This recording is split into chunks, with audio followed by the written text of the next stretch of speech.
Hey Paul, I have a suggestion for you. Burn that outfit. Hello everyone, I'm Dan the Man, and another season of Big Brother is in the books, and possibly the most unlikely winner is crowned. Not much to say about the competitions, especially since while they understandably didn't show up for dramatic effect, Josh and Paul had both told the camera that they were pretty much taking each other, and Christmas had told them she was fine with them taking each other, thus eliminating the chance one of them might change their mind for fear of upsetting her. So there was not much suspense on who the final two would be. There also didn't seem to be much chance of Christmas winning anything to possibly shake up the final two that we had seemed to be heading to for weeks now. She was allowed to compete with her boot, as her foot had mostly healed, but even then, with the first two parts of the final head of household always being heavily physical, she was going to be at a disadvantage. She also was shown not to be great at mental competitions, or hell, any competitions, so it was not surprising she didn't win either of the first two parts. I did like the design of the competitions. The unicorn one was clever, and while it's possible I've forgotten something in the last 19 seasons, it didn't seem like a recycle of a past endurance competition. The castle competition in the second part was a really fun one also. Granted, I love medieval stuff, so it was kind of my comp design to begin with, but it delivered on the traditional being both heavy on the mental aspect and heavily physical. It wasn't as physical compared to comps in the spot in recent seasons, so it's possible they toned down the physicality some so Christmas could compete, but they definitely didn't try to hand it to her with a cakewalk either. And as we saw, she did lose the competitions, but given how close it was, Josh probably was lucky she had her boot. And she didn't lose by much, so if she was able to move at a faster pace without her foot being injured, she probably would have won. And I'm pretty sure she would have taken Paul, even if it would have been a stupid thing for her to do. Although it could easily be argued if Christmas hadn't hurt her foot, Paul probably would have been threatened by her, and she would have been targeted and gone long before the final three. Which brings us to the final part of the head of household competition. As I said, I wasn't really on the edge of my seat since barring something big happening in the 8 hours between when the feeds went down for good and the live show started, Paul and Josh were going to take each other. But I was surprised that Josh won the final part. A lot of people feel this competition, which while slightly redesigned has been the final head of household competition for most of the show's lifespan, is unfairly random. But I disagree. While yes, some of it is a guessing game, it really comes down to how well you know the house guests who made the jury. Do you know what they will say in these scenarios? Sure, sometimes they intentionally give a hinky answer to mess with people, but that's something you gotta know too. You gotta know if they're the kind that would give a hinky answer to mess with you. So aside from Paul winning this competition last season, as we all are well aware, everyone has been all up Paul's butt all season. Whereas Josh was not really liked by anyone, so I figured Paul had this one. But as we have seen in recent weeks, Josh is more observant than I initially gave him credit for, and he beat the vet in a comp they had won before, and secured his spot in the final two. And as we saw, Josh picked Paul.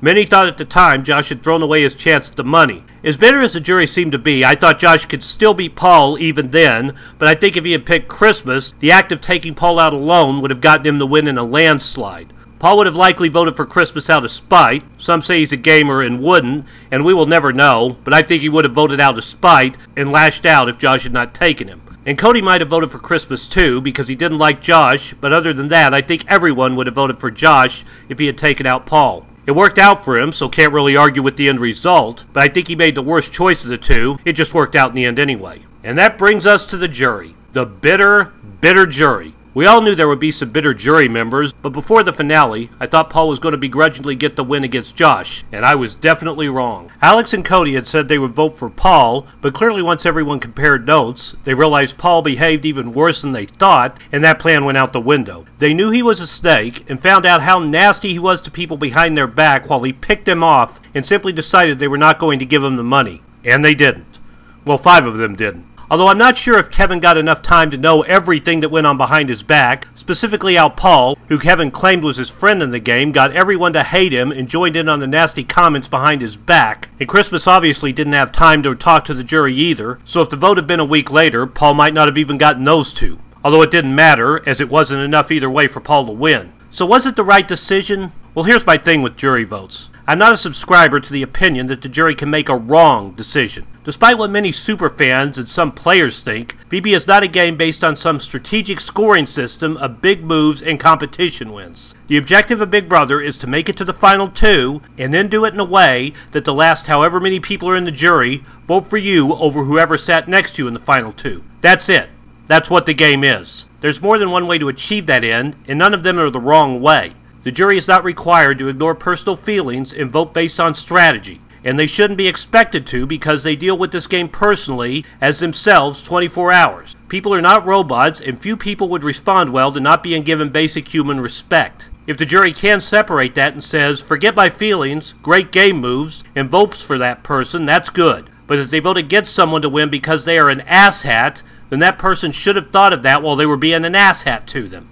Paul did a good job manipulating people, and a good job keeping the blood off his hands with everyone but Cody and Alex, which he did his best to spread around to more than just him. And it worked up until they left and knew they'd been had. Then they got to the jury and compared notes, and everyone realized Paul had been nice to their face while horrible behind their back, and making other people give them hell while he claimed to be innocent as a newborn baby. And frankly, Paul should have seen that coming.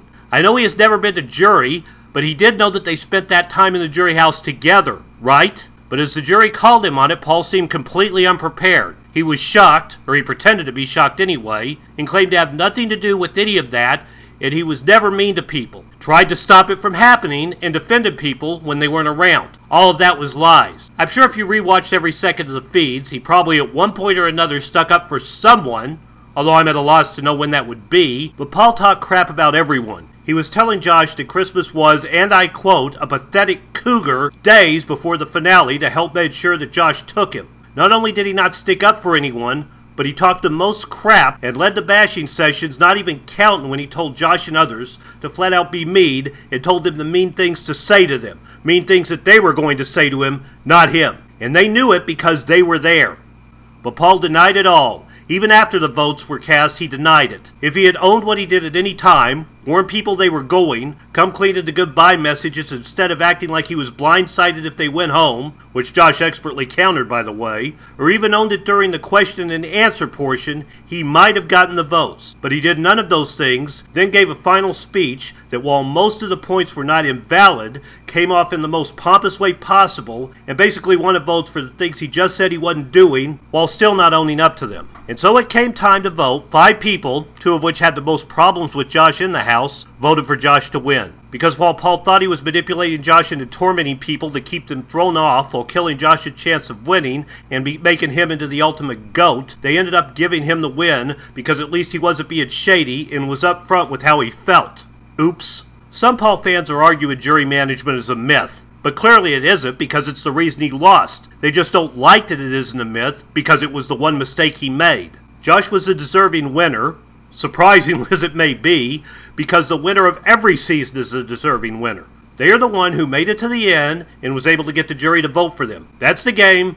Josh did it. Paul did not. After Josh won and was crying for the last time, well, the last time we'll see, I hope, Julie gave the final prize away, and Cody won America's Favorite Player and the $25,000. And just like if you told me on week 1 Josh was going to win this thing, I never would have believed you. If you told me Cody would win America's Favorite Player on week 1, I never would have believed you. So how did it happen? Well, Jessica campaigned hard for him, but I don't think that was the main reason. Cody won it because for one, he was real.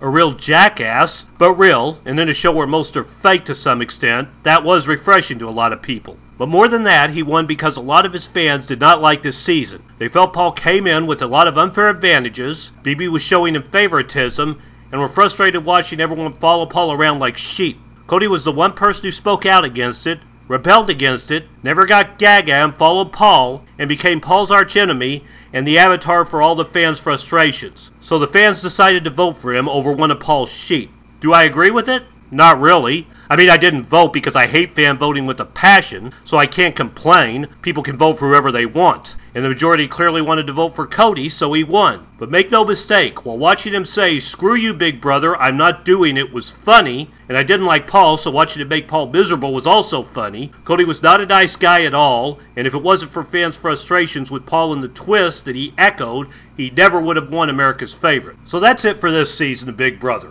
Although if you want some more input from the house guests and what was on the finale, and some explanations for the reason some of the players voted the way they did, Will Kirby did some excellent backyard interviews after the show, and I highly encourage anyone who hasn't seen them to look them up. It was some nice insight from the house guest, and Will was hilarious. It took him 16 years, but he finally found a way to make me happy. And with that, I closed the book on this season of Big Brother. Did I like it? Meh.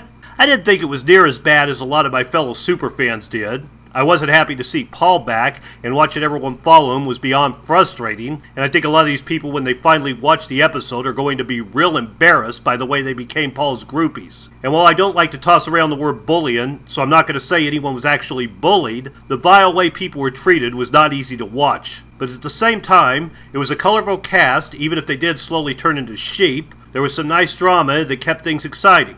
And several firsts happened, most notably, the first time someone self-evicted, the first major injury to happen, and finally finding out if such an injury would mean that player would go home or not, the first competition to be rained out on, and the first time, at least with more than 3 people competing, that literally everyone threw a competition to that one person, and blatantly at that. After so many years, what I like most is to see things that never happened before happen, and we got plenty of that this year. So while not a great season, I would not call it a bad season either, although here's hoping for a better one in the 20th season next year.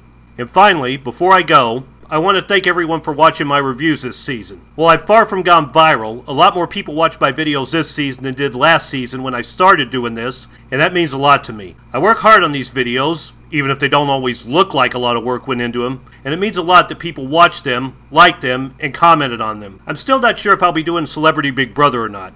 I just can't get excited for it, and while I think it might be successful, I don't know if it's going to be my cup of tea. But I'll be continuing to make videos, including my comic book review series From the Dollar Bin, which I already posted the first episode of, and while I don't know if there's much crossover between comic book fans and Big Brother fans, I encourage anyone who thinks that's interesting to give it a chance. And I'll be making more videos too, with or without Celebrity Big Brother reviews, so I hope some of you will stick around and check them out as well. If not, thanks for watching my video reviews of this season, and I'll hopefully see you all for Big Brother 20, if not Celebrity Big Brother. As always, thanks for watching.